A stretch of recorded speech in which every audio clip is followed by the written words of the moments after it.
Vai lá para tua câmera, vai. Ok, começamos a gravar. Vamos orar a Deus, pedir a Deus que nos dirija mais uma vez, né? Fale conosco. Hoje eu resolvi voltar para o meu escritório, né? Eu estava usando lá na mesa lá, mas eu voltei para cá. Por isso que a imagem está um pouquinho mais escura, tá bom? Vamos orar. Amado Deus, eterno Pai, Senhor meu Deus, estamos aqui diante da tua presença mais uma vez para podermos falar desse assunto tão importante nos dias de hoje, a questão da administração. Que o Senhor venha nos dirigir, que o Senhor venha nos abençoar, nos dar sabedoria, entendimento, abre a nossa mente para aprender mais um pouco, ó Pai, desta matéria, que o teu povo, ó Pai, que está me acompanhando, possa sair entendido dessa matéria, o quão importante é para o nosso dia a dia, para as obras que vamos realizar na tua casa, isso é muito importante. Dirige-nos e seja feita a tua vontade, em o nome de Jesus. Amém. Voltando na página 17 de vocês, tá?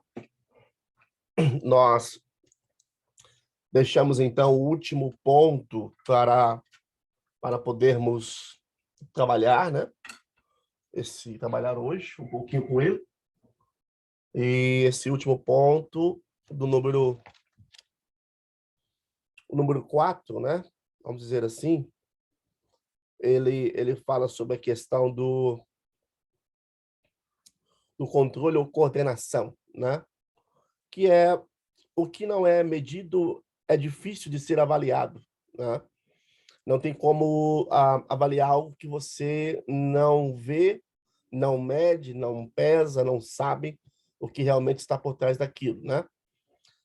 O que não é cobrado não é feito. Esta atividade é que nos permite dirigir e corrigir os trabalhos que não estão sendo feitos dentro do nosso planejamento. Com o controle, o líder pode premiar as equipes que atingem objetivos, né? Que, no caso, só podemos avaliar aquilo que nós vemos, só podemos dar valor àquilo que nós observamos e palpamos, pesamos, medimos, né? Porque, caso contrário, não tem como. E assim também é no trabalho de liderança, né? Não tem como o líder saber se o trabalho foi bem feito, se ele não acompanhou, se ele não tem os resultados na mão, né? Se ele não tem tudo ali para ele poder dar o seu veredito a respeito daquele trabalho que foi feito. Na página 18, nós começamos em algo muito importante, que é a questão da administração do tempo. Administrar o tempo, né? Aí tem um desenho, né? Qual que mede o tempo.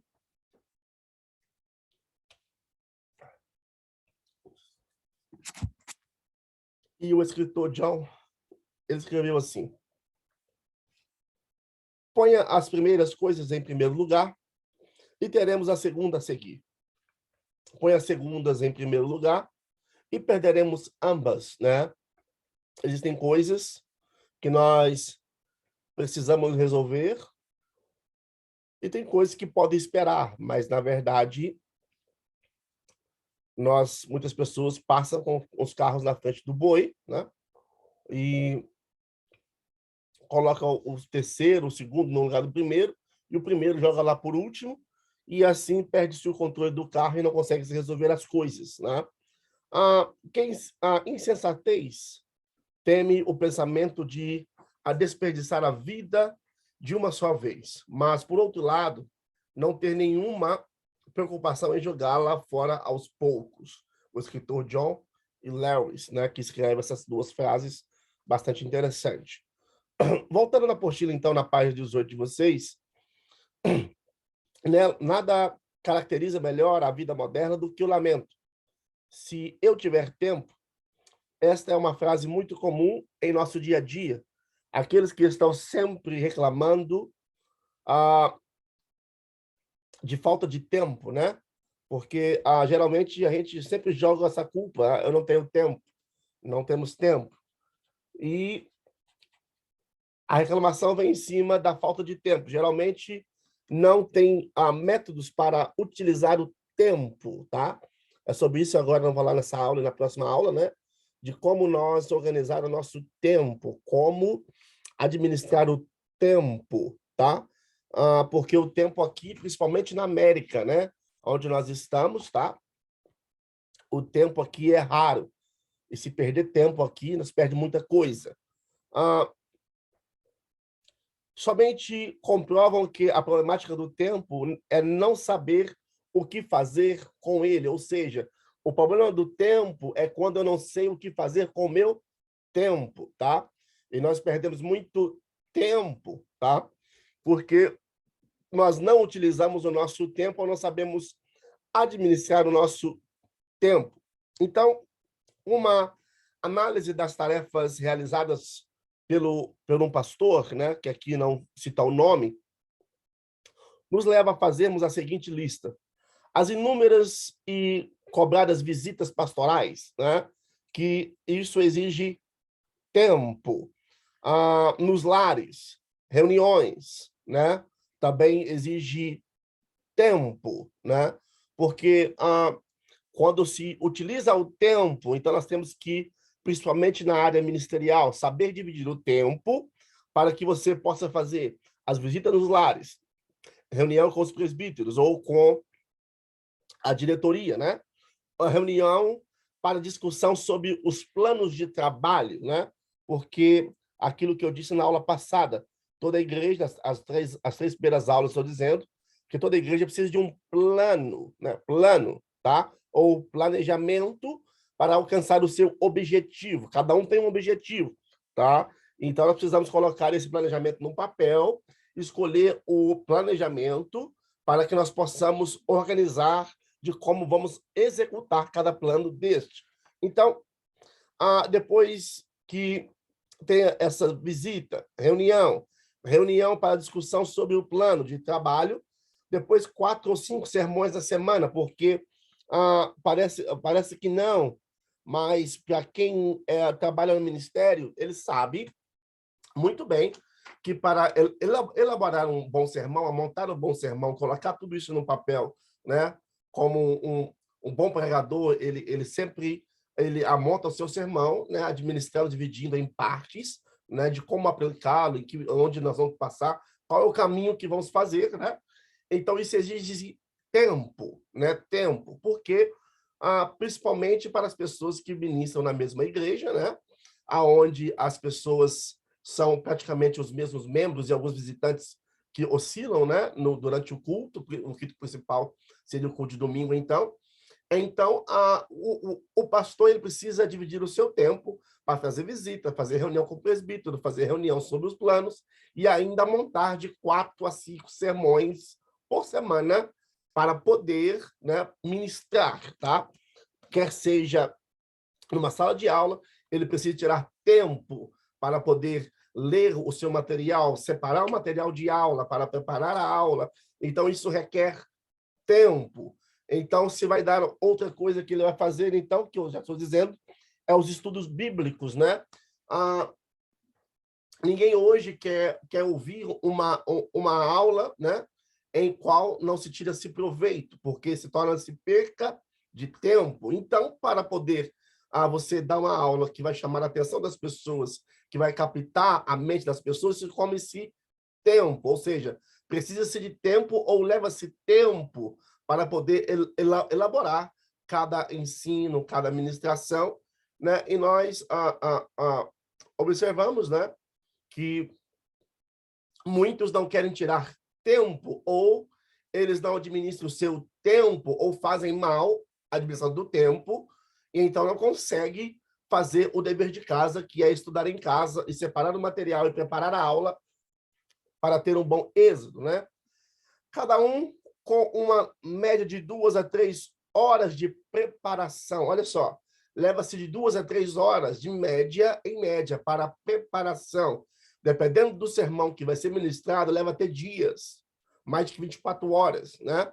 Porque tudo depende daquilo do que você tem na sua mão, o material que você tem na sua mão, para você poder utilizar, né?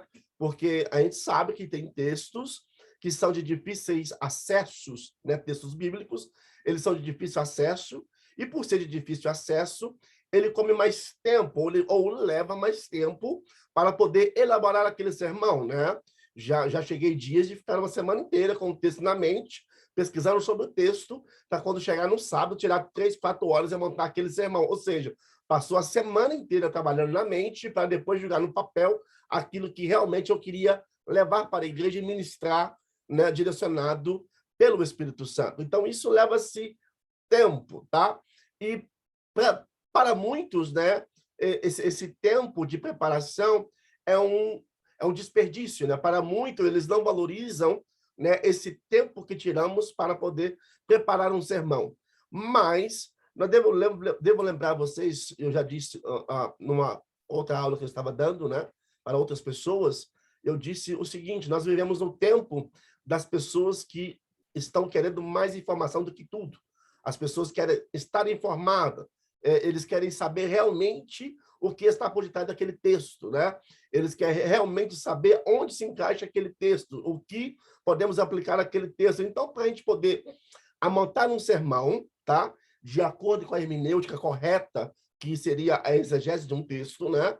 Extrair do original, né? Ali, tudo ali. Isso come-se ou leva-se tempo, tá?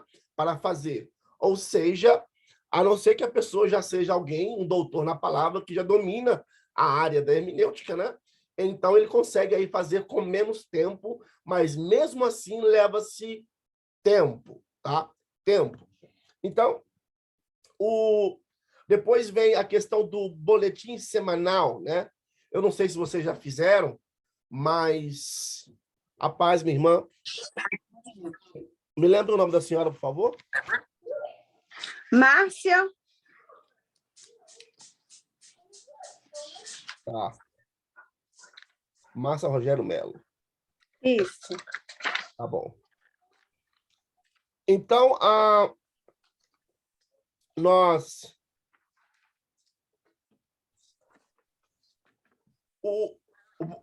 o boletim semanal de uma igreja, né? Geralmente, quando eu já trabalhei com essa questão de fazer boletim na igreja, né?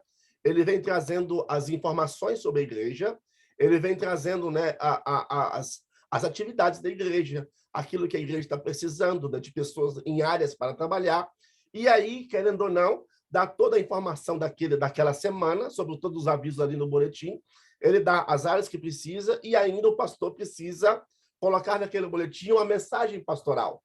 Ou seja, isso requer-se tempo, tá? Não se faz assim de qualquer maneira. Seja bem-vindo, senhor Alexandre. Isto.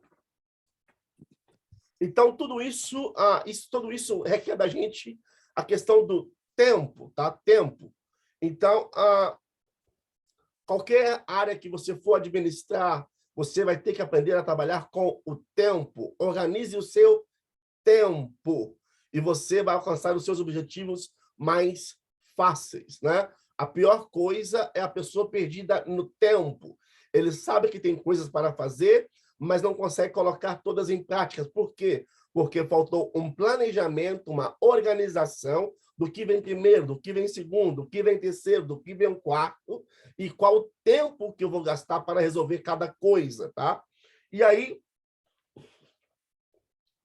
na classe ainda ministerial, nós temos o compromisso para falar em outras igrejas, né? Porque, geralmente, o pastor ele ministra para fora também, né? Depois ele faz casamentos, ele faz funerais, né? E colocar em dia a leitura, visita no hospital, algumas prioritárias, né, que aparecem, tá? Especialmente os idosos e etc. Então, tudo isso envolve a questão do tempo. Estamos na página 18, tá? Para vocês que chegaram, da apostila de vocês, na página 18, nas 4 últimas linhas da página. Então, quando se fala sobre a questão do tempo, é necessário, independente de qualquer área que você trabalhe, administrar o seu tempo, tá? Tempo. Vamos um pouquinho, então.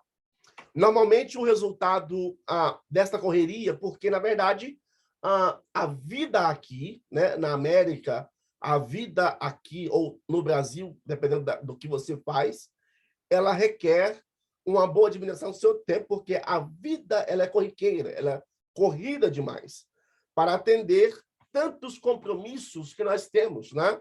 que se nós formos observar e colocar todos os nossos compromissos, às vezes não sobraria tempo para a gente mesmo, né? Porque toda hora tem algo a ser feito, a ser resolvido, né? E é constante a tirania do urgente. Uma coisa é planejar o nosso trabalho, outra é trabalhar nosso plano, né?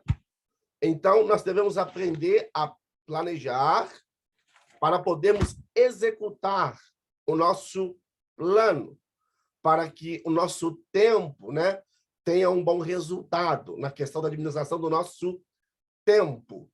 Olhando a página 19 de vocês, que são questões para reflexão.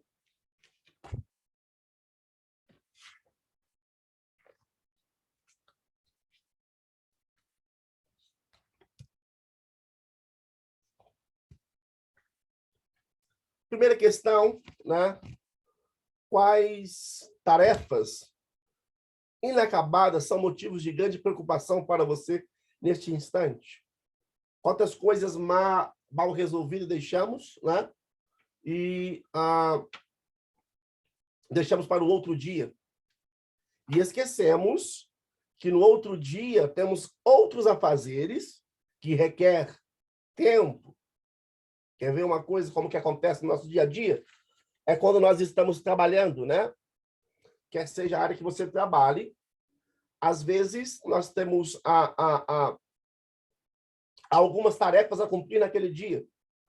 E, geralmente, quando se aperta muito, né, e nós não conseguimos administrar bem o nosso tempo, nós deixamos, então, algumas tarefas para o outro dia, né, para amanhã, porque amanhã eu resolvo essa questão e amanhã eu faço.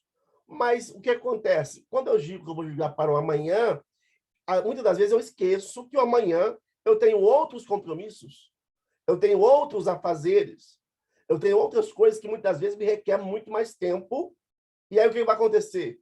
Vai se acumular as coisas e eu vou ter que correr atrás do tempo para poder alcançar o meu objetivo.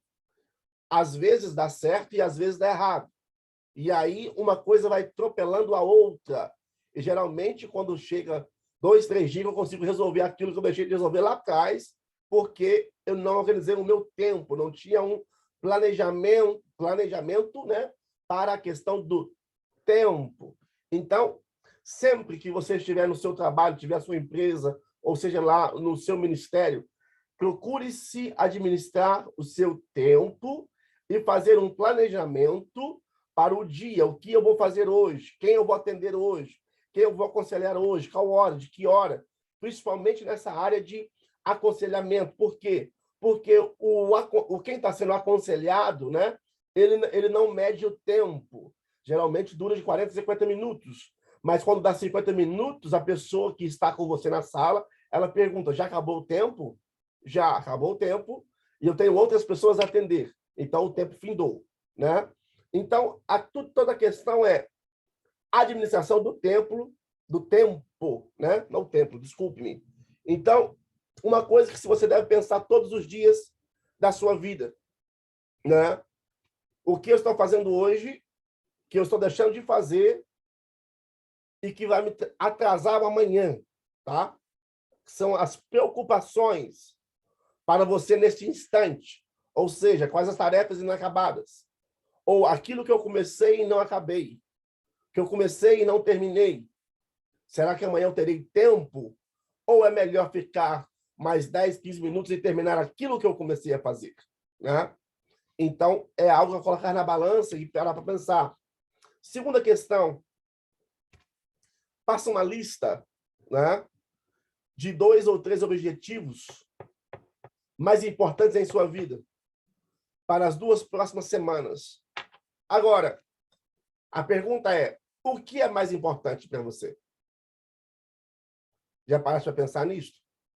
Depois você pega um papel, uma caneta e coloca quais são as suas prioridades, quais são as coisas mais importantes, né, que eu não posso deixar de fazer, ou na sua semana que você vai estar, né, no seu trabalho, né, faça essa lista.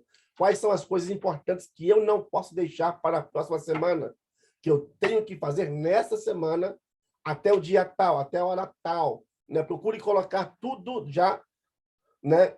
Para que você possa ter a sua meta, o seu objetivo é essa. Olha, a minha meta é essa. Na semana eu tenho o meu cronograma ou o planejamento, tudo organizado, e essas são as coisas mais importantes da minha vida nessa semana que eu tenho que atingir e eu não posso falhar nisto. E corra atrás do seu objetivo, porque o tempo passa. E se você reparar, né, a Bíblia diz que os dias se abreviarão, né? Ou parece que os dias, se você reparar, os dias estão ficando curtos, estão indo muito rápido, tá? O tempo está passando rápido. Então, se nós não tivermos um planejamento com o nosso tempo, de acordo com as nossas tarefas que temos que realizar, nós podemos se perder no tempo e ficarmos perdidos e não resolver quase nada daquilo que nós tínhamos que resolver. Então, sempre tenha uma meta. Quando vai sair de casa, a minha meta do dia hoje é isto, isto e isto. Eu tenho 3 objetivos que são prioritários. Resolva-os, faça-os, tá? Faça o possível para resolver. Terceira a questão que é colocado aqui na apostila de vocês, número 3, na página 19. Quando foi a última vez que você separou ao menos 1 hora para analisar a direção em que você está indo? Já parou para pensar nisso? Vou repetir. Quando foi a última vez que você separou ao menos 1 hora para analisar a direção em que você está indo? Tá? O senhor Elvis tem uma empresa, né, de trabalho, né? Sempre tem que parar para analisar aonde estamos indo. Para nós não batermos o carro amanhã, tá? Lembre-se disso, você que trabalha com empresa, você que trabalha com alguém, você que trabalha no ministério, tá? Sempre temos que sentar e parar, observar o que está sendo feito, para onde está indo, tá? Porque a cabeça pensante é o líder, a cabeça pensante é o dono, a cabeça pensante é o ministrante, tá? É o pastor geral, né? Então, você tem que parar, analisar para onde estão indo, para onde está indo tudo isso. Tira um tempinho, analisa o que está acontecendo em sua volta, para onde estamos indo, né? Para que você não se perca a sua direção, para que você não perca a sua meta e para que você alcance o seu objetivo, quer seja no ministério, quer seja na companhia, quer seja no seu trabalho, quer seja na sua vida pessoal, familiar. Pensa, analisa, reflita e pensa de novo, se possível for, e depois organiza o planejamento e coloca tudo em prática para que tudo vá bem. Fazendo isso já é difícil. Imagina sem fazer. Vamos à leitura do que nos propõe aqui esta página.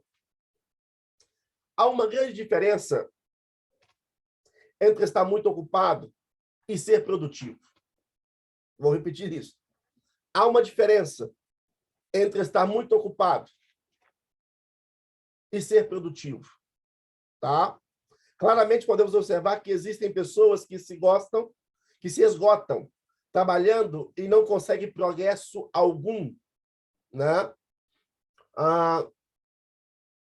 Como eu trabalhei muito tempo, eu trabalhei 16 anos na cozinha, né, de restaurante, tá? E a cozinha que eu trabalhava, né, eu treinava pessoas para ser gerente de companhia, ok? Eu era o city trainer da loja, tá? E aí, como eu trabalhava na cozinha, por exemplo, as pessoas que saíam do colégio, os americanos saíam do colégio, né, que queriam ser chefe, eles trabalhavam 3 semanas com a gente ali naquela cozinha, para poder ter uma ideia de como funciona a cozinha. E nós tínhamos que ensinar detalhe por detalhe, né? De como cortar, de como cozinhar, de como preparar tudo aquilo, tá? E aí a gente observa isso muito bem. Uma coisa é a pessoa estar ocupada demais. Outra coisa é a pessoa produzir alguma coisa, tá? E aí o que nós precisamos observar é o seguinte: Porque a pessoa, por mais que seja uma pessoa bondosa, né? Que seja de bom caráter, que seja uma pessoa boa, nem sempre ela vai produzir aquilo que você espera. Nem sempre a produção que você está esperando vai acontecer, por mais que ela tenha um diploma, tá? Por mais que tenha certificado, por mais que saiu da faculdade. Por quê? Porque uma coisa é você na sala de aula, outra coisa é você na prática. São coisas totalmente distintas, diferentes, tá? São ambientes totalmente diferentes. Na escola estamos aqui sentados, um falando com o outro, ouvindo, aprendendo. Agora, lá fora, quando você vai assumir uma posição, lá é o seguinte, não é mais ouvir, é arregaçar a manga e produzir aquilo que está sendo dito para que você produza. Então, um exemplo, né? Nós trabalhamos com receitas nos restaurantes, né? E o CEO do restaurante, ele cria as receitas. As receitas, uma folha inteira, tudo escrito, tudo dividido, com medidas de tudo, e você tem algumas horas para poder desenvolver aquela receita. Quando se passa-se de um tempo que você não desenvolveu a receita, então torna-se perda de tempo. Por quê? Porque nós temos metas, e nós temos inúmeras receitas por dia para desenvolver. E se eu não desenvolvo aquela receita em 30 minutos a 45 minutos, no máximo 1 hora, eu vou atrasar as outras receitas que eu tenho que fazer do meu dia a dia, e quando chegar no final do dia, eu vou embora e largo o meu chefe com o meu serviço que eu deveria fazer. Ou seja, eu sou muito ocupado, mas eu não sou produtivo. Eu sou um trabalhador, mas eu não produzo. Eu só giro em volta. Ou seja, tem pessoas que só fazem barulho, mas não produzem. Ok? Isso tem que mudar. Nós somos chamados para produzir no reino de Deus e não para fazer barulho, tá? Produzir.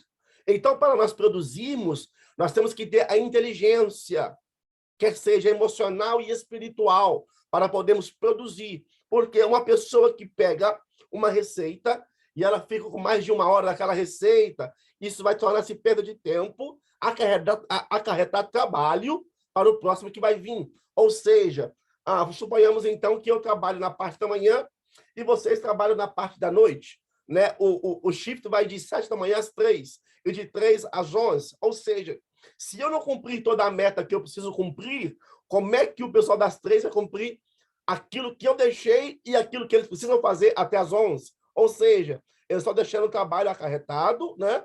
Eu sou muito ocupado, mas eu não sou produtivo. Então, isso tem que mudar. Nós precisamos ser produtivos, tá? Ocupados e produtivos, ou seja, trabalhamos, mas nós produzimos, tá? E para produzir, nós temos que ter a inteligência, sabedoria, tá? Pedir a Deus capacidade. Lembre-se disso. Quem capacita para trabalhar no reino de Deus é o Espírito Santo. É o Espírito Santo. Por mais que você estude, por mais que você forme, tire seus diplomas, por mais que você faz tudo, né? Porque eu batalhei muito para chegar onde eu estou hoje, dando aula aqui para vocês, tá? Tudo bem. Mas quem me move não são os meus diplomas, é o Espírito Santo, ok? É ele quem dirige, é ele quem dá a inteligência, é ele quem dá a diretriz da coisa, tá bom? Então, nós precisamos ser não ocupados, mas produtivos. Trabalhador, mas produtivo, tá? E quem tem a companhia sabe disso, que existe aquela pessoa que é muito ocupada, mas não produz. Mas tem aquela que produz em menos tempo aquilo que a pessoa passou o dia inteiro ocupada tentando fazer, mas não conseguiu fazer, porque ele não é produtivo, tá bom? Ele é um trabalhador, mas não produtivo. Então, observar que existem pessoas que se esgotam trabalhando e não conseguem progresso algum, enquanto outras, com menor esforço ou com menos tempo, né, ele atinge o objetivo e são bem, né, sucedidas. Cito outro exemplo, porque eu trabalhei muito tempo, né, tanto no restaurante, e é um fato, é uma verdade. Aquilo que eu levaria 15, 20 minutos para fazer, a pessoa leva 1 hora para fazer, quando pega pela primeira ou segunda vez. Então, se isso come esse tempo, né, tempo de 20 minutos para 1 hora é muito tempo, é 40 minutos perdidos, que poderia ser feito 2 outras coisas para poder adiantar o dia, né? Então, nós precisamos colocar as pessoas, né, no seu lugar certo, tá? Dá a diretriz certa e diz a ele, olha, eu preciso que você produza. Por quê? O patrão está olhando, o dono está esperando, e a expectativa é que vai dar 3 da tarde, tudo esteja pronto, porque isso não pode ficar para amanhã. Ok? Isso não pode ficar para amanhã. Então, nós precisamos ser produtivos e ser bem-sucedidos. Não podemos esquecer também aqueles que vencem a vida no trabalho, tanto que chegam a sacrificar alguns valores extremamente importantes. Olha só. Quantas das vezes nós sacrificamos isso aqui, no nosso dia a dia? Por quê? Porque nós trabalhamos. E, muitas das vezes, para se chegar a um patamar, é necessário sacrifícios. Sacrifícios, tá? Primeiro, lazer. Quantas vezes você deixou de viajar? Porque tinha afazeres, tinha contas, tinha preocupação, né? Segundo, tem pessoas que sacrificam a família, tá? O tempo familiar, sacrifica ele. Outras coisas que a pessoa sacrifica e muitas das vezes não percebe ou fazem por causa da necessidade. Até a saúde, algumas pessoas sacrificam, tá? Tem pessoas que estão quase doentes, né? Arrastando, mas vão trabalhar porque estão muito ocupados, né? E aí eles querem vencer a vida no trabalho, né? Querem vencer trabalhando. Então sacrifica o seu lazer, sacrifica a família, sacrifica a saúde. Há também aqueles que estão sempre girando em torno de tudo, como um verdadeiro furacão, né? Em grande movimento. Contudo, quando analisados com profundidade, pouca coisa apresenta de produtivo. Existem pessoas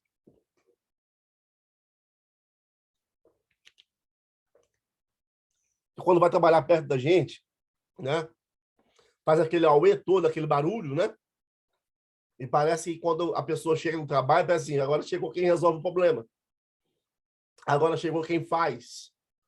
E, na verdade, tem pessoas que só fazem barulho. São igual um furacão, né? Tira tudo do lugar e depois vai embora e não arruma nada. Ou seja, ele deixou trabalho para outro ainda que vai vir depois. Fez barulho demais, não resolveu nada, né? Então, tem pessoas que são assim, tá? Assim, são como furacões que passam, né? Que, quando chega no final da coisa, ele não produziu ou apresenta-se pouquíssima produtividade. Quantas pessoas na vida ministerial, dentro da igreja, fazem muito barulho, mas não produzem nada? Ou seja, só querem ocupar o cargo, faz aquele auê todo para pegar o cargo, e depois que o cargo é pego, que alcança o cargo, o objetivo é o cargo, tá? O objetivo é a liderança, né? O objetivo é o seu cara, né? Mas, na verdade, são muito pouco produtividade na vida da pessoa, tá? É provável que você já tenha ouvido o termo workaholic, né? Que, no caso, é a pessoa, né, que serve para denotar uma pessoa viciada não em álcool, mas em trabalho. Existem pessoas que são viciadas em trabalho, né? Ou as pessoas viciadas em trabalho sempre existirão, tá? No entanto, esta última década acentuou sua existência motivada pela autocompetição, a necessidade do talvez, sabe? Aí eu preciso, aí eu vou trabalhar. Mas eu tenho que ter, então vamos trabalhar. Mas eu preciso alcançar, então vamos trabalhar. Tem pessoas que ela se tornou uma pessoa viciada no seu trabalho. Viciada. Tem pessoas que estão viciadas e não conseguem deixar nem um dia para descansar. E esquece que o corpo do ser humano, ele precisa de repouso. Ok? Ele precisa de descanso. Tá? Quer ver uma coisa? Deixa eu ver se eu consigo colocar em palavras simples para você entender isso aqui. O corpo do ser humano precisa de descanso. Olha só, né? A ordem de Deus para os judeus, né, era de trabalhar 6 anos, plantar 6 anos. E no 7º ano, né, deixar a terra descansar, certo? Deixa a terra que descanse, tá? Se você reparar no nosso decorrer do dia a dia, né, nosso corpo na segunda-feira começa, terça está melhor, quarta parece que, né, que a gente está com tudo, vamos trabalhar, vamos avançar, na quinta, sexta já estamos cansados, sábado, né, a gente tem pessoas que já sabem serviço assim, puxa, já é sábado, nós vamos trabalhar hoje mesmo, acabar na metade do dia. Mas quando chega domingo, tá? Chega domingo, quando você assiste o culto, meu culto aqui é de manhã, né? Quando você assiste o culto, e depois você almoça depois do culto, aí você sente o quanto o seu corpo está cansado. Que você para, senta no sofá da sua casa, e de repente, você nem nota, você apaga. Descanso. Até o nosso corpo pede descanso. Já trabalhei muito durante a América aqui, 7 dias na semana, trabalhei muito, tá? Hoje é raro eu trabalhar o domingo. De domingo eu só prego na igreja e para casa descanso. Porque o nosso corpo necessita da questão do descanso, tá? Ninguém é super-herói. E é bíblico o negócio. Vamos lá. Uns fazem por dinheiro, outros fazem por vaidade, outros fazem por sobrevivência, ou ainda alguma necessidade pessoal de provar algo a alguém ou a si mesmo. Podemos encontrar essa figura também no ministério pastoral, tá? Veja como podemos caracterizar a pessoa viciada em trabalho. Primeiro, trabalha mais que 11 horas por dia. Segundo, não para nem para almoçar, almoça trabalhando. Uma certa feita, eu fui trabalhar com o pessoal, nós fomos almoçar, eu almoçar em pé, aí eles perguntaram, né, o que eu estava fazendo, que eu estava comendo como animal, comendo em pé, que era pelo menos sentar para almoçar. Tem pessoas que não param nem para almoçar, tá? Não tira 15 minutos para o almoço, 10 minutos sequer, seria 10 a 15 minutos no mínimo aí, para a pessoa comer uma refeição, né?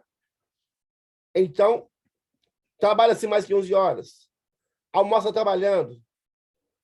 Pessoas não tiram férias de 20 dias a 3 anos, né? Para tirar uma semana de férias, né? Quase morre do coração porque vai perder o dinheiro da semana. E esquece que o dinheiro da semana não dá vida para ele lá na frente. Ou seja, não tira descanso, tá? O corpo, a família, ela precisa de descanso, ela precisa de repouso, ela precisa tirar um tempo para eles com você junto. Ou seja, tem pessoas que não conseguem tirar uma semana, 7 dias, vamos dizer aí, 7 dias de férias, né? Tem pessoas que não conseguem. Por que não conseguem? A mente está tão cativa no trabalho, tão presa no dinheiro, tão presa naquilo que vai ganhar e que vai perder durante a semana de férias. Porque as férias, querendo ou não, a gente gasta, tá? A gente gasta, né? Mas você está fazendo algo hoje que amanhã você vai querer fazer e não vai conseguir. Por quê? Principalmente para quem tem filhos. Porque amanhã os seus filhos vão estar com você, né? Então, tudo depende de acordo com as condições que nós temos. Então, tem pessoas que não conseguem tirar 20 dias, uma semana de férias, porque ele já viaja pensando no dinheiro que ele perdeu, o dinheiro que vai gastar, né? E ele esquece, então, ou seja, o dinheiro que ele vai perder, o dinheiro que ele vai gastar ainda é muito mais valoroso do que a própria família, ou a sua própria vida, ou a própria saúde. Então, temos que colocar na balança se realmente vale a pena, né, trabalhar 1, 2, 3, 4, 5, 6, 7 anos sem tirar sequer uma semana de folga, né? Depois, número 4 aí. Eternamente insatisfeito. Agora, a pergunta que eu te faço. A pessoa que trabalha todo dia, não tira as férias, uma vez por ano, não viaja, não faz nada com a família, vai estar satisfeito com o quê? Ou seja, tudo aquilo que ele está conseguindo ainda não é o suficiente, porque a ambição toma conta e a gente sempre vai querer mais. O ser humano é assim. Entenda uma coisa, o ser humano ele nunca está satisfeito com nada, ele sempre quer mais. Ele pode ganhar 1 milhão hoje, amanhã ele quer 2. O milionário amanhã quer 3. E se não alcança o objetivo desse milionário, ele manda até embora os funcionários. Troca a turma, porque eu quero alcançar o meu objetivo, tá? Vamos lá. 5.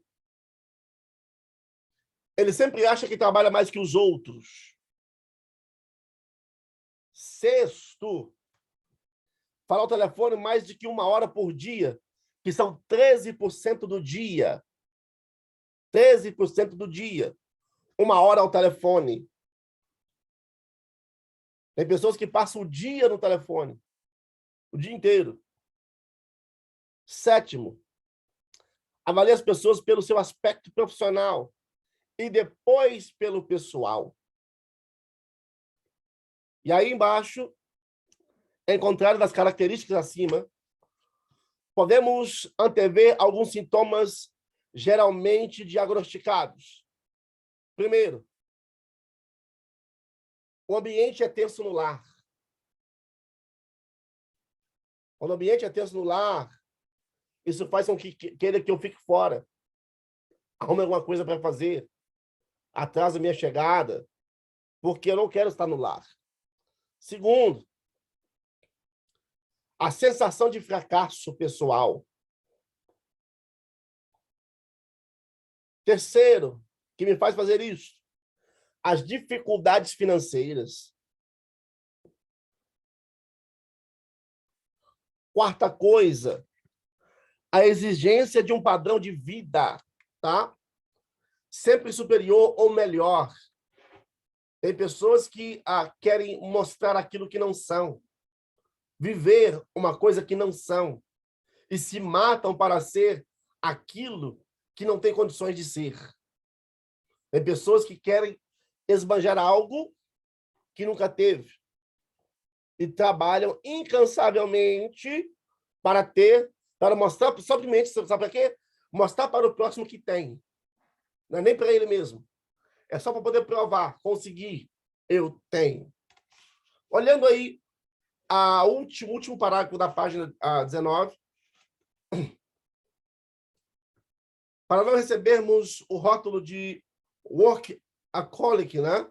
Que é o workaholic aqui, primeiramente, necessitamos nos organizar melhor em relação ao tempo e, dessa forma, conhecer os tipos de ladrões ou desperdiçadores de tempo e como podemos resolvê-los.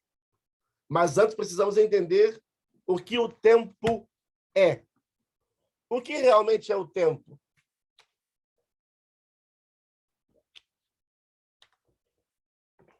Página de número 20, a apostila de vocês.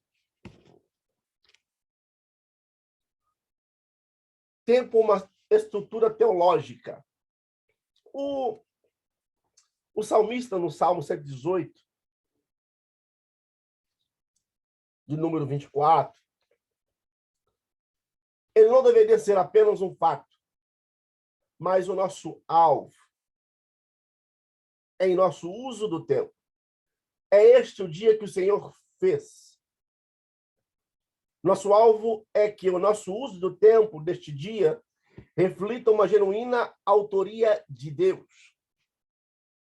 O puritano Jeremiah estabeleceu um excelente princípio. Primeiro, esteja certo de seu chamado para todo empreendimento que você tiver à frente. Mesmo que seja menor empreendimento, esteja certo de seu chamado para o mesmo. Então, com o que for se encontrar, você pode aquietar o seu coração com isto. Tem pessoas que não têm vocação para tal profissão, não tem o chamado para tal coisa, mas ele gosta de estar naquela posição porque, às vezes, chama a atenção. às vezes é uma posição de destaque, às vezes é porque é um patamar mais alto, eu quero, tá? Primeiro, para que eu seja produtivo, eu tenho que saber se realmente eu me adequo, se eu me encaixo naquela posição. Dentro do contexto ministerial, isso acontece sempre, sempre. Pessoas que não são adequadas para tal posição, mas porque a posição chama a atenção e dá alguns privilégios, ele quer estar naquela posição e aí vai atrapalhar todo um trabalhar da obra por causa do orgulho. Ou seja, em vez de olhar para dentro, né? Para dentro de si, e perguntar para si mesmo, será que eu me encaixo nessa posição ou não? Será que eu sirvo para essa posição ou não? Né? Mas as pessoas, elas não querem olhar para si mesmas, elas querem se estabelecer na posição para depois dizer, eu achei que eu dava conta. Quando as pessoas desistem na vida dizendo assim, eu achei que eu conseguia, quer dizer que não olhou para dentro de si, ele não olhou para ele mesmo e não perguntou a Deus se realmente era aquilo que Deus tinha para a vida dele. Né? Eu sei que estou onde Deus gostaria que eu estivesse. Será? Será que está mesmo onde Deus queria que você está? Seria praticamente uma pergunta. Nada do mundo aquietará o coração tanto quanto isso. Quando me encontro com alguma cruz, eu sei que estou onde Deus gostaria que eu estivesse. Em meu lugar, em meu chamado, estou no trabalho que Deus estabeleceu para mim.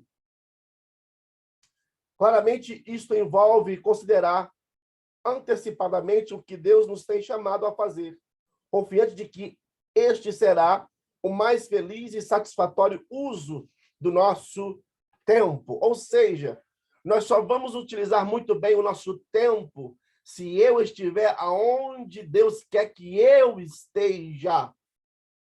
Tá? Eu vou conseguir organizar bem o meu tempo se eu realmente estiver fazendo aquilo que Deus me vocacionou para fazer, ou Ele me chamou para fazer. O outro problema é bater cabeça com Deus. Bater cabeça com Deus não vale a pena. É quando Deus tem um plano e eu tenho outro. E eu não abro mão do meu plano para viver o plano de Deus. E Deus também não abre mão do plano dele. Então, nós começamos a chocar as ideias. Tá? Bater cabeça. E devemos lembrar que, por mais que eu tenha plano, por mais que eu tenha desejo, por mais que eu tenha um caminho traçado de como fazer, deve-se lembrar que a Bíblia deixa bem claro para nós que os planos de Deus são mais altos, são maiores. Ou seja, o meu planejamento talvez alcançar um patamar, mas o de Deus vai me levar muito mais alto, e eu não estou enxergando isso. Por quê? Porque eu estou de olho no meu plano, no meu desejo, aonde eu quero chegar. E, na verdade, eu preciso entender que Deus tem um plano, e o caminho de Deus, tá, é mais alto. E o interessante é que o nosso caminho é tortuoso, a gente dá voltas, e o caminho de Deus ele é reto. Ou seja, Deus nos leva em retidão ao objetivo que Ele tem para a nossa vida. Quando eu entendo isso, então eu vou estar no lugar que realmente Deus quer que eu esteja, e assim eu consigo produzir, quer seja na empresa que eu esteja, e quer seja no ministerial que eu esteja trabalhando, na área que eu esteja trabalhando, ou na igreja que eu esteja trabalhando. Então, quando eu entendo que os planos de Deus e os caminhos de Deus são maiores e mais altos, eu alcanço o objetivo. No outro parágrafo aí temos, então, um princípio. Semelhante chega até nós através de Efésios 5,16. Né? Deixa eu só abrir aqui as escrituras.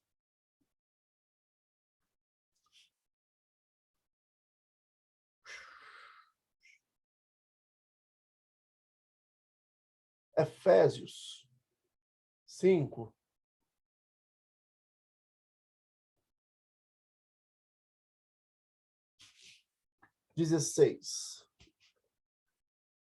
Remido o tempo porque os dias são maus, tá? Remindo o tempo porque os dias são maus. Traduzido como remido, o tempo, e fazendo o melhor a cada oportunidade. O verbo é exagorazar, o hexagarauzo, né? Agora era o mercado onde se comprava mercadoria e escravos, né? É fazer uma seleção a partir das opções disponíveis. Em Efésios 5:16, o que está disponível, né, é o ton kairo, ou o tempo, mas tempo de um certo tipo. Pois existem duas palavras para o tempo em grego. O tempo de hoje, visto como oportunidade, cheio de possibilidades. Hoje, o tempo é visto como oportunidade, cheio de possibilidades, de realizações ou perdas ressentidas. Se combinarmos as extraordinariamente na vida de nosso Senhor, a autoria de Deus de nosso tempo, de que o Senhor, o tempo de tal forma que possamos dizer com confiança, este dia, o modo como está rendendo, é o dia que o Senhor fez. Ou seja, quando o dia rende, quando eu faço planejamento e Deus está no negócio, as coisas andam, as coisas vão. Por mais que há guerras, por mais que há batalhas espirituais no nosso dia a dia, porque lembre-se disso, tá? Uma coisa é quando as coisas estão dando erradas naturalmente, outra coisa é quando você planeja, coloca Deus no plano e você sai debaixo daquela oração, mas as coisas começam a travar. Temos que entender que também se torna-se uma guerra espiritual, tá? E aí nós temos que ter a percepção, sensibilidade espiritual e repreender as forças malignas para que o meu dia dê certo e eu que alcance o meu objetivo, tá? Porque tem dias que parece que o inferno resolve nos parar, travar, e aí é que Deus entra e faz as coisas andar e chegamos ao nosso devido lugar. Alegrou-me e regozijou-me nele. E para essa tarefa que nós voltamos, o gerenciamento do tempo. É tanto uma arte quanto uma ciência. E tem uma literatura profusa, uma grande quantidade de cursos sobre isso está disponível tanto nas organizações seculares como nas cristãs. Nas páginas a seguir, então, daremos algumas dicas de que serão úteis para que possamos gerenciar melhor o nosso tempo. Primeiro, o mito sobre a administração do tempo. Razões para administrar o tempo. Desperdiçadores e economizadores de tempo. Dicas para economizar o tempo. Soluções práticas para economizar tempo. Como fazer reuniões criativas. Vamos tratar desses tópicos todos aí até na próxima semana, na próxima aula. Na página 21 de vocês,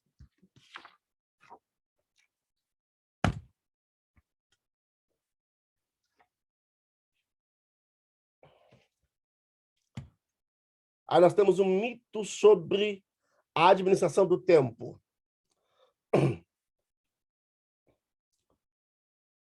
Comecemos por analisar alguns mitos acerca da administração do tempo.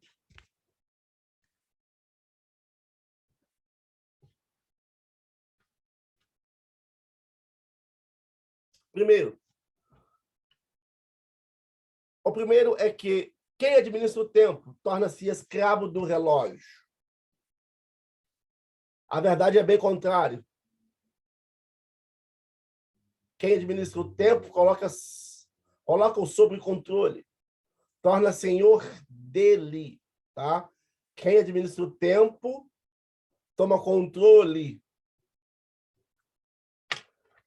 e torna senhor-se dele. Quem não administra é por ele dominado.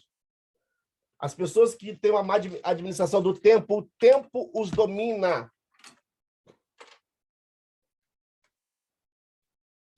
Pois acaba fazendo as coisas ao sabor das pressões, do momento, tá? Tem coisas que as pessoas deixam para o último momento, o último instante. E isso não é muito bom. Não há ordem no momento em que desejaria, né? Tem coisas que já era para ter sido feita, mas eu espero o calor do momento, eu espero a pressão chegar, eu deixo o tempo passar e vou levando aquilo no banho-maria e não resolvo, e aí eu vou resolver sob pressão, né? A verdade é que administrar o tempo não é programar a vida nos mínimos detalhes. É adquirir controle sobre ela. Será que você tem controle sobre a sua vida? Será que você consegue controlar a sua vida? É necessário planejar, sem dúvida. Mas é preciso ser flexível. Saber fazer as correções de curso.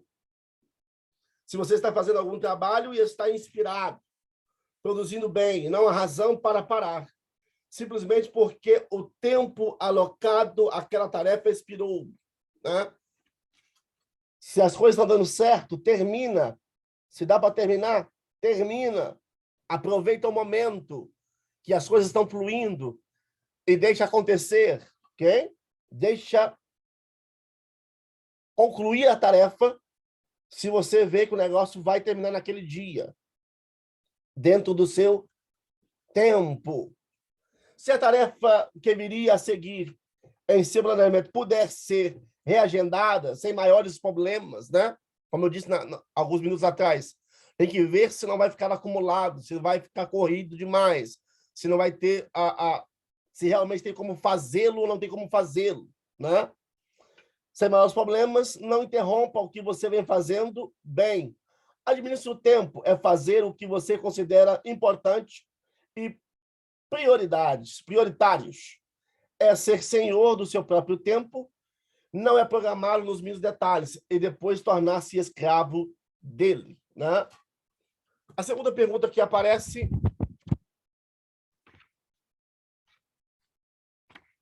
é a questão, o segundo mito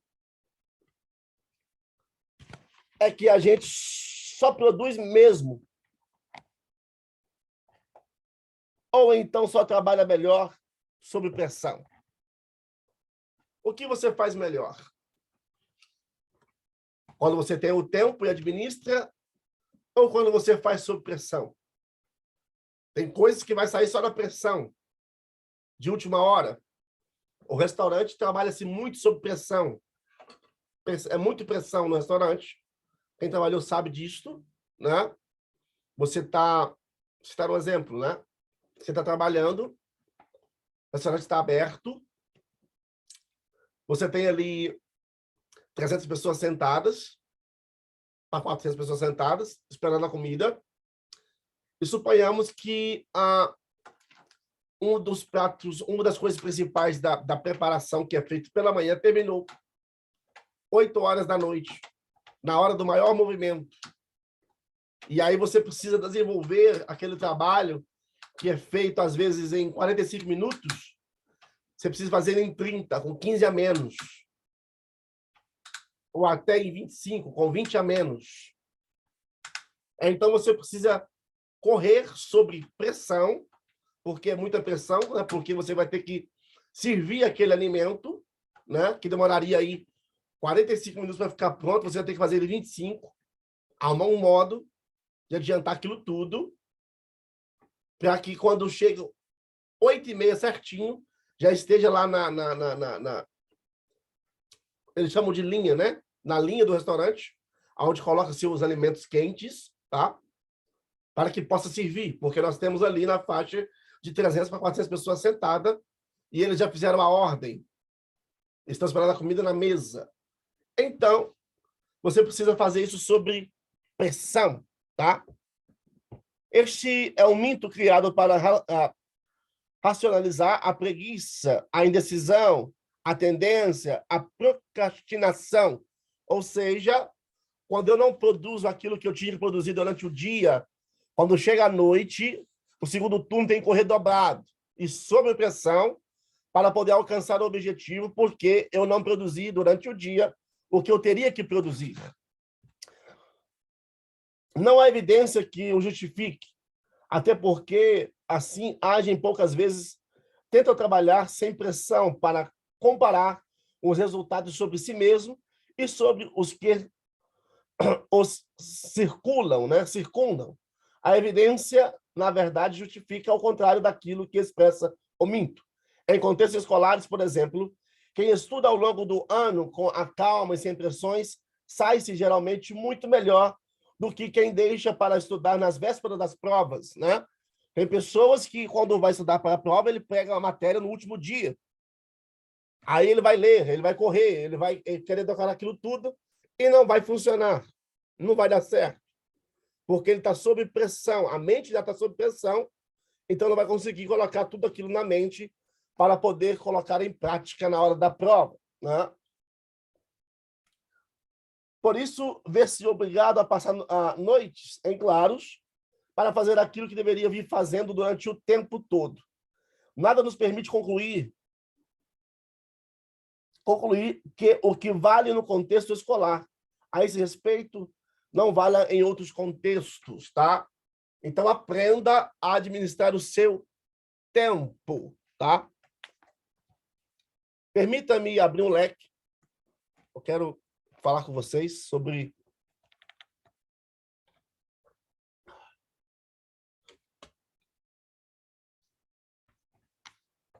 um homem, a história é chocante, mas é real.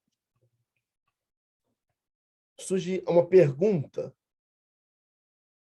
né, sobre alguém que assumiu uma companhia e ele alcança seu objetivo, que é chegar no CEO da companhia, o gerente geral.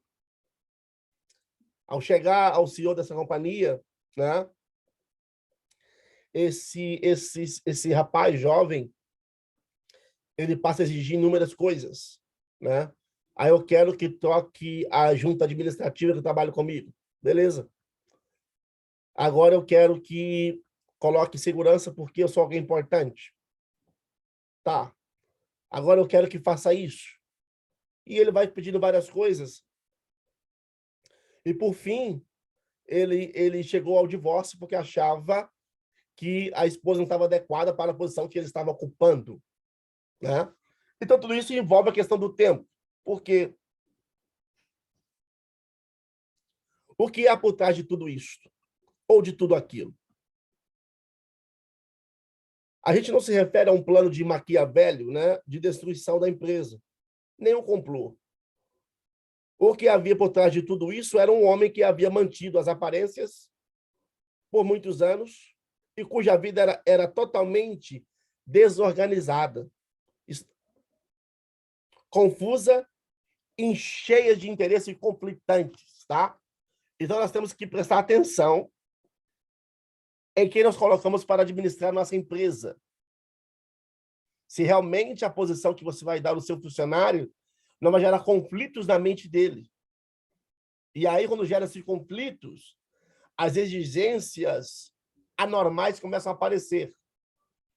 Tá? Segunda coisa, que depois de investigar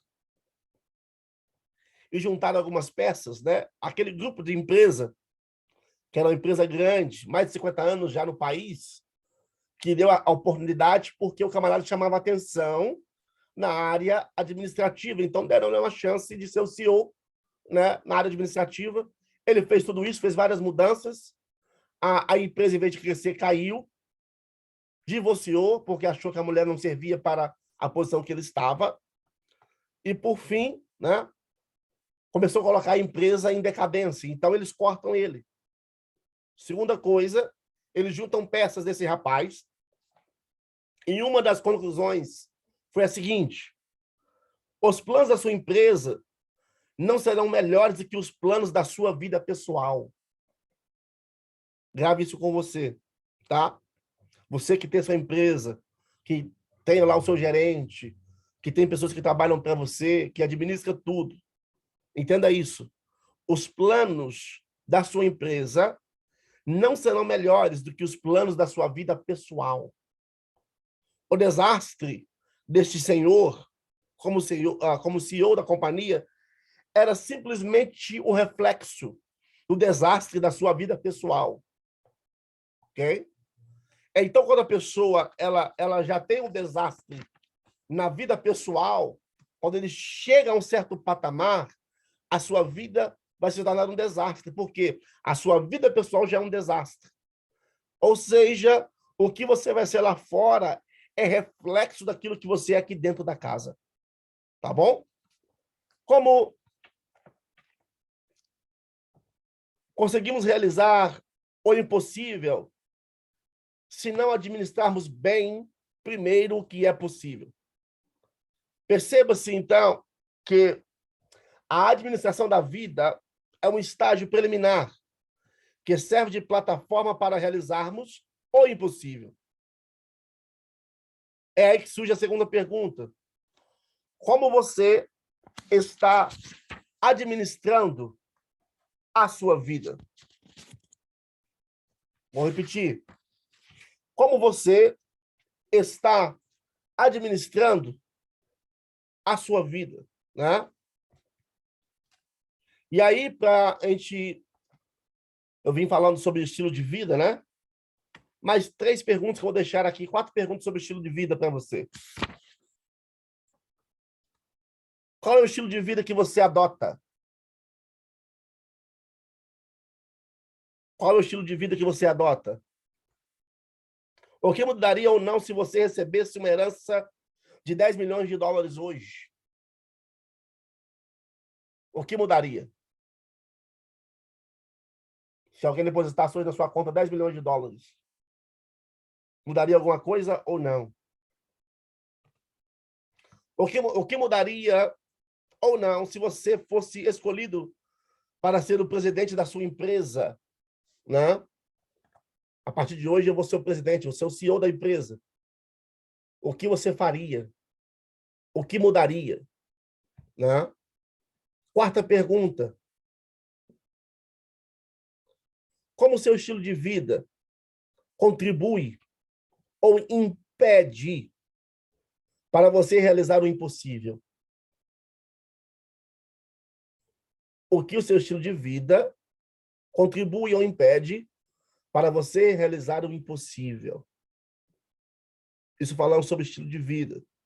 Porque esse gerente, né, ele foi praticamente detonado. Porque o seu estilo de vida dentro de casa refletiu lá fora. E ele afundou a companhia. Ele chegou ao ponto máximo, usou sua inteligência, mas quando chegou ao ponto máximo, ele regrediu. Tem pessoas, quer seja empresa, quer seja no ministério, eles dão de tudo até chegar onde quer chegar.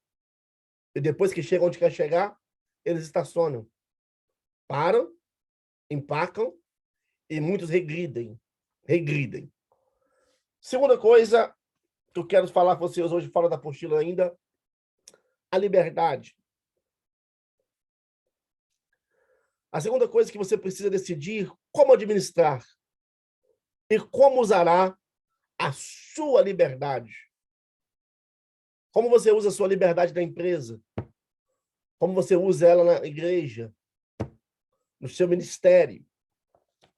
Uma das coisas simples da vida é que o grau de liberdade de uma pessoa equivale à idade que possui, tá? Isso equivale à idade que possui.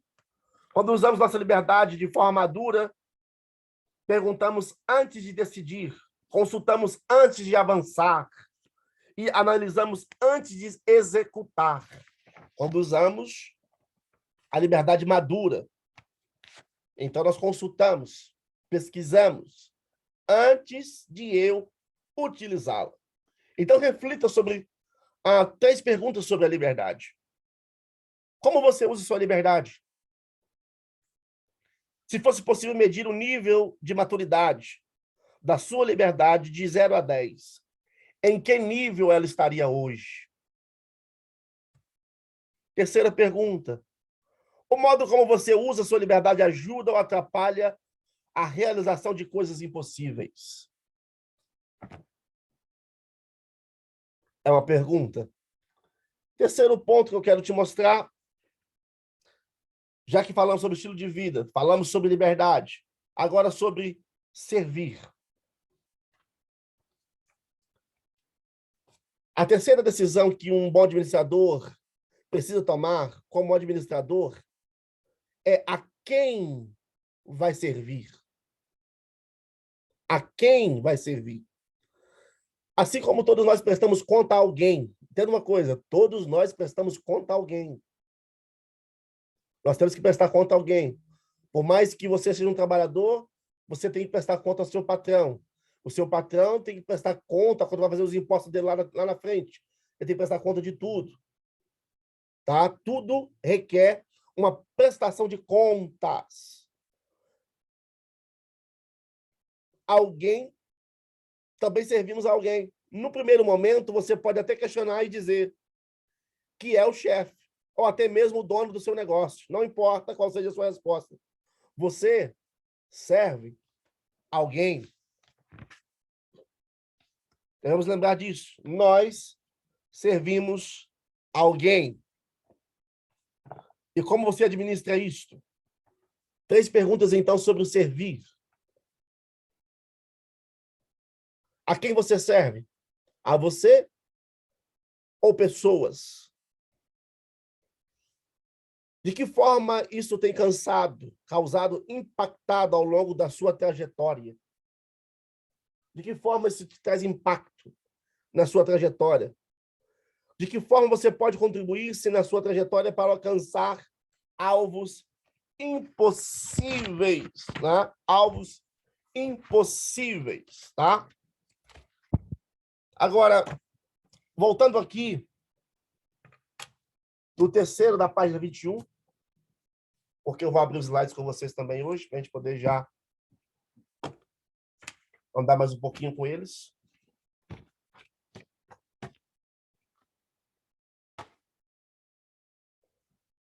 O terceiro mito é que administrar o tempo é algo que se aplica apenas à vida profissional. Falso.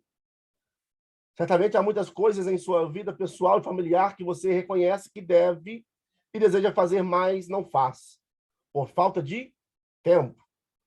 Você pode estar querendo há anos reformar algumas coisas em sua casa, escrever um livro ou um artigo, aprender uma outra língua, desenvolver algum hobby, tirar 2 semanas sem perturbações para descansar, curtir os filhos que estão crescendo, tudo isso sem conseguir.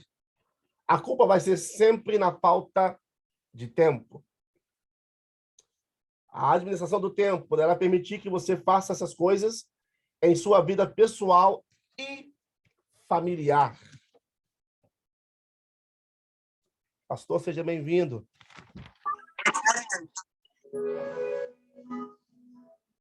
A esposa está com o senhor aí? Está aqui, pastor. É.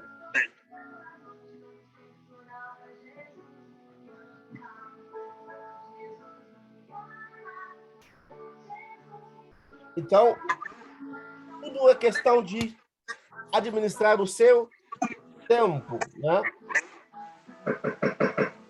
Na página 22, nós temos o número 4.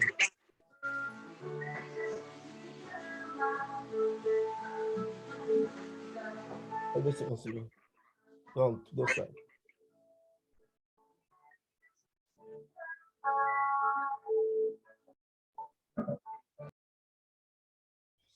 Então, quando nós observamos na página 22, o número 4, o quarto mito é que ter tempo é questão de querer ter tempo. Você certamente já ouviu muita gente dizer isso. De certo modo, essa afirmação é verdadeira até onde ela vai. Normalmente, damos um jeito de arrumar tempo para fazer aquilo que realmente queremos fazer, né? Quando nós queremos, realmente, nós arrumamos tempo. Tempo. Mas a afirmação não diz tudo. Não basta simplesmente querer ter tempo para ter tempo. É preciso também querer um meio indispensável de obter mais tempo. E esse meio é a administração do tempo. Faltaria a esses mitos a verdade que administrar o tempo é saber usá-lo para fazer aquelas coisas que você considera importantes e prioritárias. Tanto no ministério pastoral quanto na vida pessoal, administrar o tempo é organizar a sua vida de tal maneira que você obtenha tempo para fazer as coisas que realmente gostaria de estar fazendo e que possivelmente não vem fazendo porque anda tão ocupado com tarefas urgentes e de rotina. Muitas delas não tão urgentes nem tão prioritárias, que não sobra tempo, né? Aí vem a frase do meio: quem tem tempo não é quem não faz nada, é quem consegue administrar o tempo que tem. Nós precisamos trabalhar nisso, na página 22 de vocês aí, administrar o nosso tempo que nós temos. Tempo que nós temos. Todos nós conhecemos pessoas, um tio idoso, uma prima, que pelos nossos padrões não fazem nada o dia inteiro, né? No entanto, constantemente se dizem sem tempo. Tem pessoas que ficam em casa o dia inteiro e dizem que não tem tempo. Sem fazer nada o dia inteiro e não tem tempo. Por quê? Porque não administra o seu tempo. Por outro lado, quem administra o tempo não é quem está todo o tempo ocupadíssimo, pelo contrário. Se você vir alguém que trabalha o tempo todo, fica até mais tarde no serviço, traz trabalho para casa à noite, no fim de semana, tem pessoas que não param para nada, nada. Até no fim de semana eles trabalham. Pode concluir, com certeza, que essa pessoa não sabe administrar o tempo. Quem administra o tempo geralmente não vive numa corrida perpétua contra o tempo, não precisa trabalhar horas extras e geralmente produz muito mais, mas não se engane. O processo de administrar o tempo não é fácil, é preciso realmente querer tornar-se senhor de seu tempo para conseguir administrar o tempo, tá? Deixa eu tentar abrir aqui o slide aqui, fazer o share com vocês aqui, para a gente poder partir para a última parte dessa aula com vocês, tá? Então, tudo é questão de administrar o tempo, a necessidade que nós temos. Deixa eu dar o share aqui.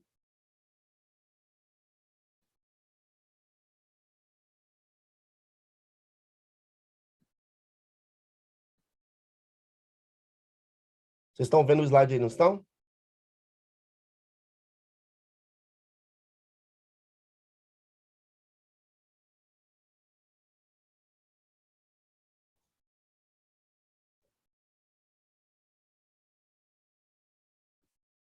Ok.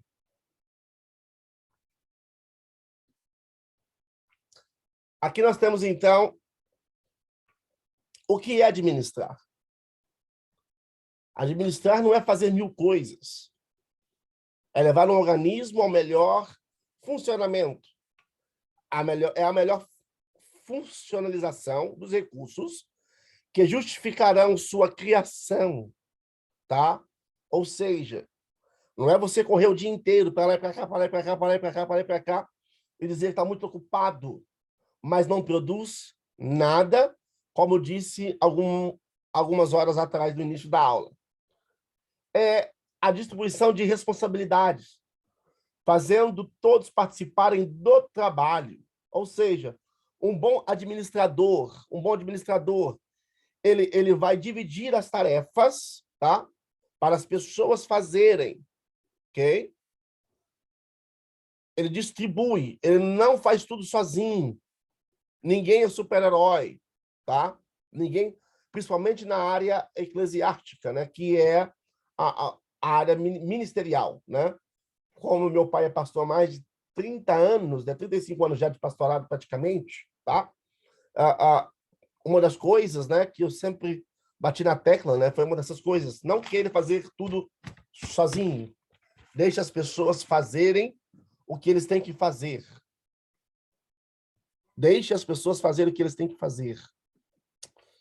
Então, o que é administrar? Vem do latim, né, direção, tendência para e minister a subordinação, a obediência, desígnio, desempenho de tarefas de direção de assuntos de um grupo. A administração secular. A administração secular possui 3 grandes ramos. Primeiro, pessoal, cuidar das pessoas de que se compõe, afirmar, preocupando-se com a situação disciplinar, integração, treinamento e produtividade, a administração, a decisão, as férias, né? A substituição e etc. A administração singular, segundo financeira, analisa a receita e o programa, as despesas. A OIM, a Organização e Métodos, né? Estuda a pesquisa, a maneira de a empresa operar, estabelecendo as sequências mais lógicas e o tempo precioso.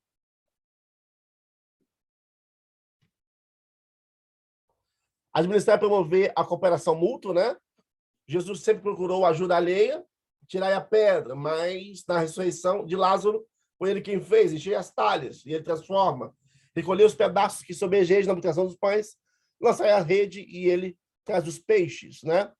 Administrar é prever, organizar, comandar, controlar. Administrar é prever, organizar, comandar, coordenar, controlar, prever.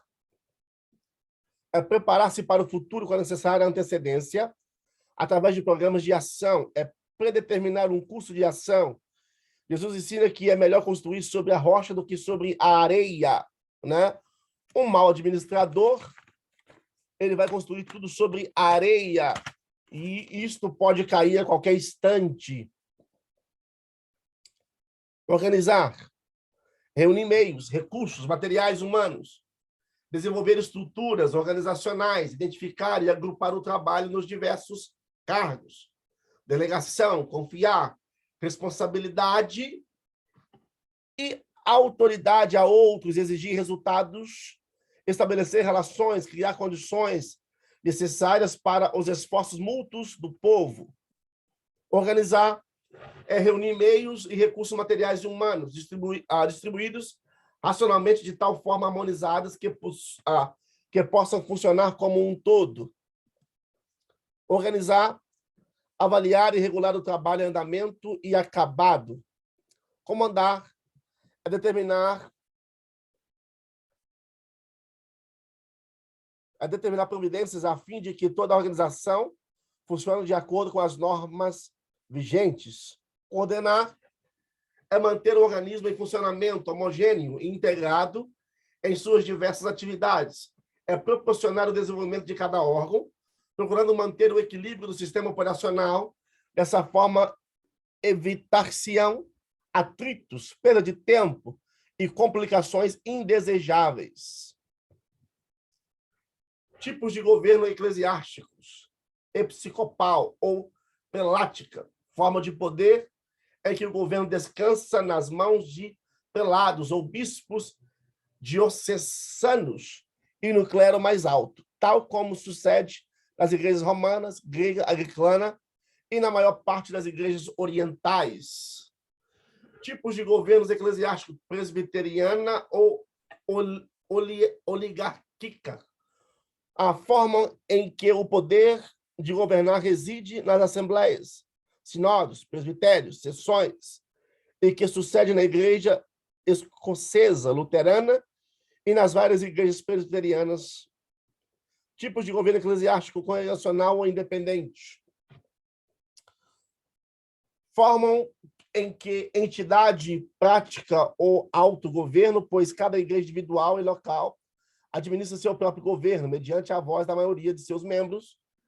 É o que acontece entre os batistas, os congregacionais, os dependentes e alguns outros grupos evangélicos, né?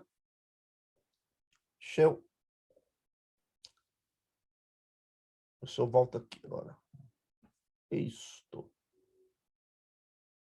Então, nós paramos aqui praticamente... Deixa eu só voltar aqui. No slide 23, com vocês. Eu tenho só mais 6 slides para andar com vocês agora.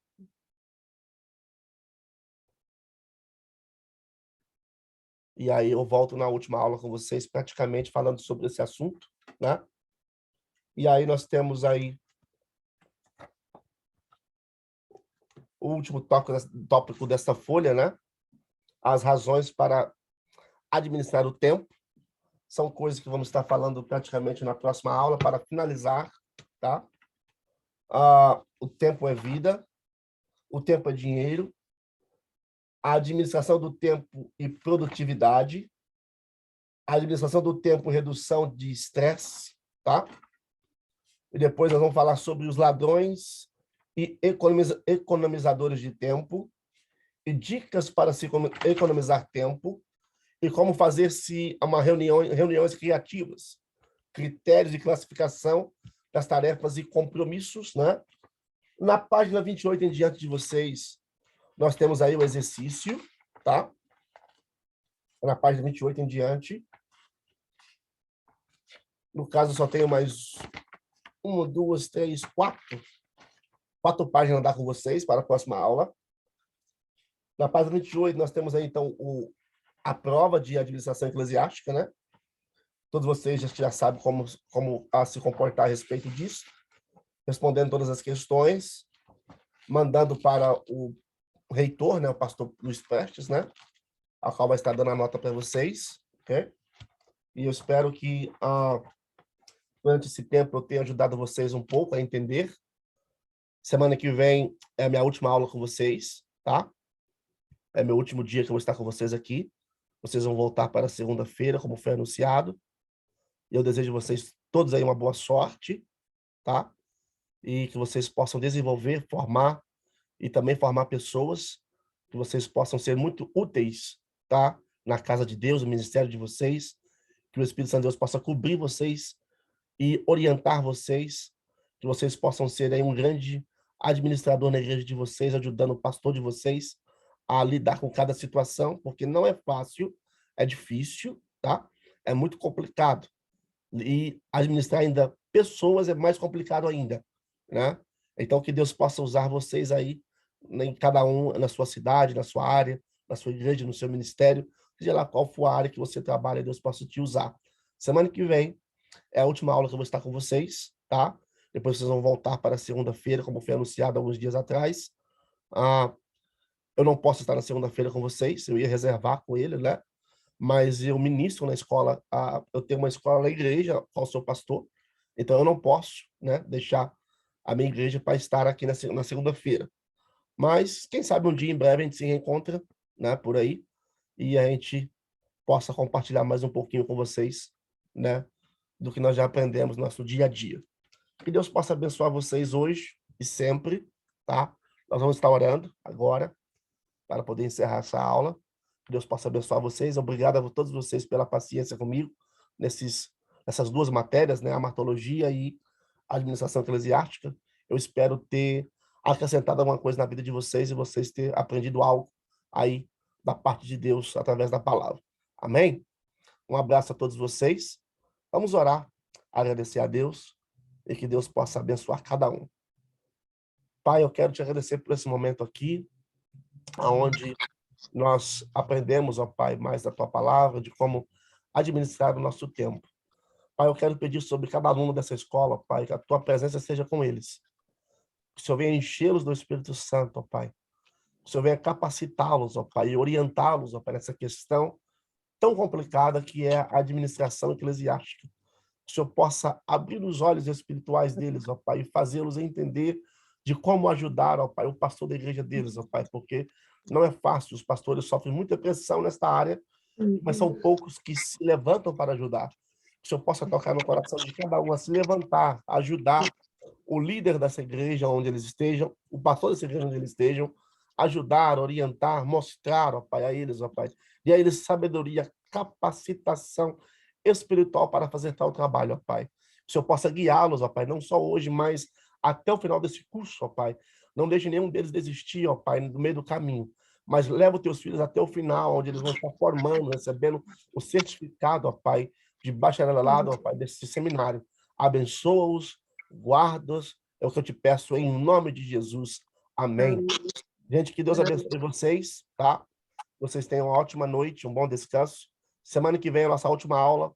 Eu estou com vocês, eu espero vocês aí, em nome de Jesus. Amém. Amém. Até mais. A paz do Senhor para todos. A paz. Amém. Amen.